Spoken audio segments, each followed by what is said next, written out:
J'essaie de comprendre la vie, les êtres humains et voir ce qu'on peut faire ensemble. Bienvenue dans cette grande aventure.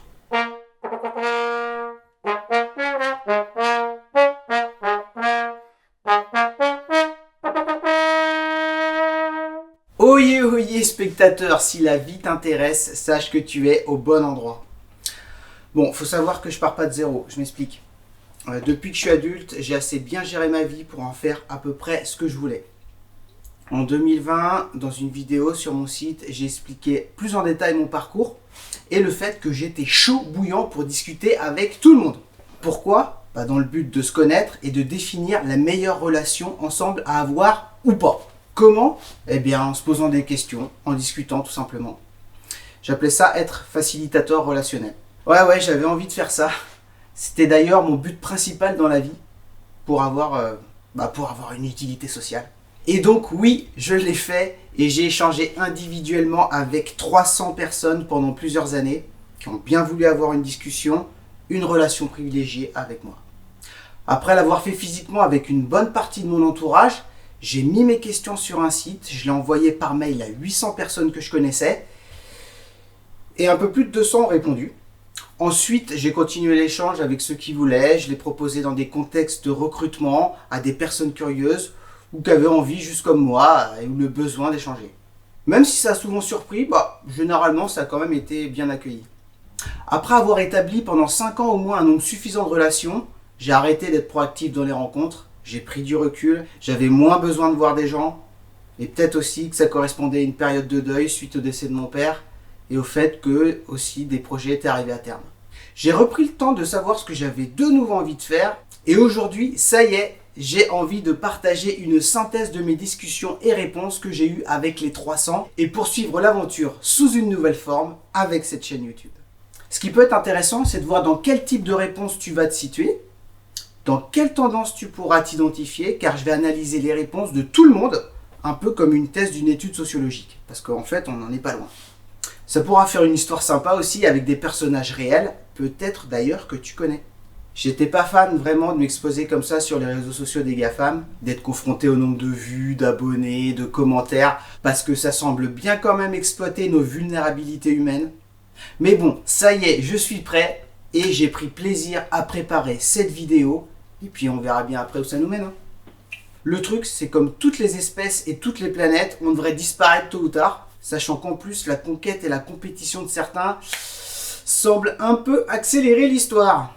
Alors, le topo sur qui sont les 300 personnes. Spartiate! Quelle est votre profession?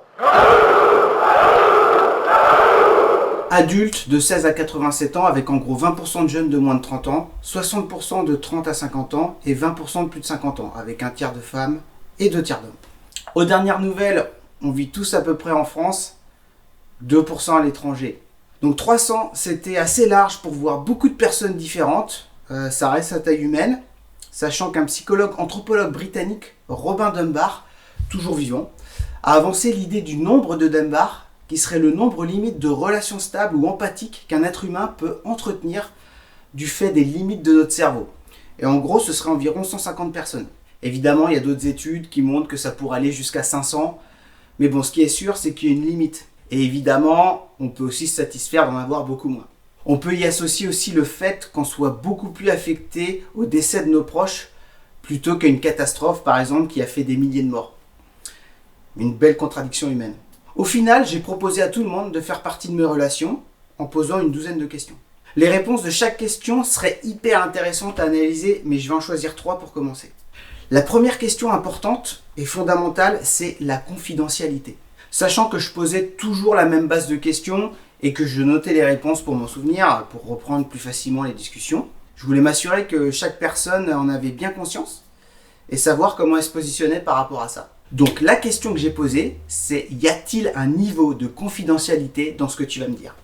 Perso, je suis assez ouvert pour parler de tout avec tout le monde, forcément, sinon je ne me serais pas lancé là-dedans. J'ai d'ailleurs mis en public sur mon site toutes mes propres réponses. Bon, sachant que j'aborde tous les sujets de la vie, santé physique, morale, vote politique, gestion de son activité, gestion de ses revenus, de ses dépenses même, projet d'avenir.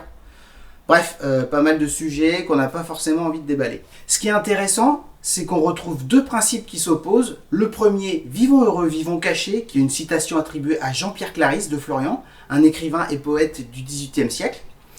Cette phrase suggère l'idée que pour vivre heureux, c'est préférable de rester discret et de ne pas attirer l'attention sur sa vie personnelle, et par la même occasion s'éviter les ennuis, les critiques des autres, les expositions, la jalousie, les ragots, etc. Dans nos systèmes de fonctionnement, on voit d'ailleurs qu'il y a pas mal de choses en rapport avec ce principe. Le secret médical, le vote à bulletin secret, le secret professionnel, le respect de la vie privée. L'autre principe qui s'oppose totalement à ça, c'est « moins j'ai de choses à cacher et mieux je me porte ». Ça, c'est une citation attribuée à Pierre Rosanvallon, un historien et sociologue français, toujours vivant. On ne sait pas un 300, mais peut-être qu'il pourrait le devenir, Pierre. Cette citation, elle souligne l'idée que la transparence et la sincérité peuvent contribuer à une vie plus sereine. Si on évite de dissimuler, on n'a plus de crainte d'être découvert, donc moins de problèmes, plus de sérénité. Ce principe, il va plutôt bien avec le fonctionnement des réseaux sociaux, du journalisme, de l'information, et le fait que de toute façon, qu'on veut garder secret ou non des choses, elles peuvent très souvent être connues aujourd'hui, soit par les grosses entreprises et leurs bases de données, soit par les administrations des États ou les services secrets. Alors, dans quel camp tu te situes ? Au niveau des tendances, j'ai découpé en 3. Ça m'a donné en gros les résultats suivants. 40% des 300 n'avaient rien à cacher. 40% voulaient bien que leurs réponses soient partagées, mais de manière anonyme. Et 20% souhaitent que leurs réponses soient strictement confidentielles. Et parmi elles, 5 personnes ne voulaient pas que je prenne de notes ou qu'il y ait leur nom décrit dans mes comptes rendus. Donc je vais continuer de respecter tout ça. J'ai enlevé de mon analyse les réponses des personnes qui souhaitent une confidentialité stricte et je nommerai peut-être des personnes. Ça permettra de découvrir certains des 300. D'ailleurs, je vais donner quelques réponses intéressantes. Olivier qui nous dit qu'on ne devrait pas trop prendre en considération ce que les gens rapportent sur d'autres personnes. Autrement dit, se fier directement si possible avec la personne en question avant d'être convaincu de ce qu'on a rapporté. Quand tout le monde est au sein de notre entourage, c'est possible de le faire. Pourquoi ?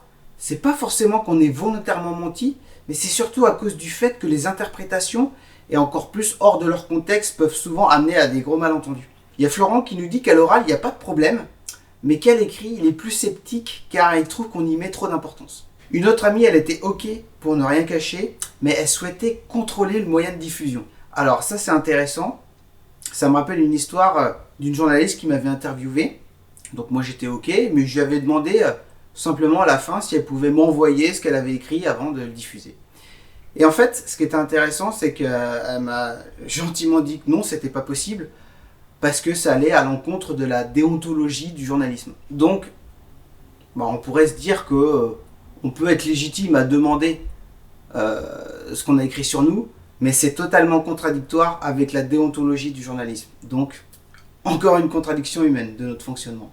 Il y a d'autres personnes qui n'avaient rien à cacher, mais juste pour des personnes précises. Il y a Henri et Baptiste, eux, ils avaient plutôt rien à cacher, parce que tout simplement, tout ce qui était confidentiel, ils ne le disaient pas. Enfin, Delphine, elle me faisait confiance, tout simplement.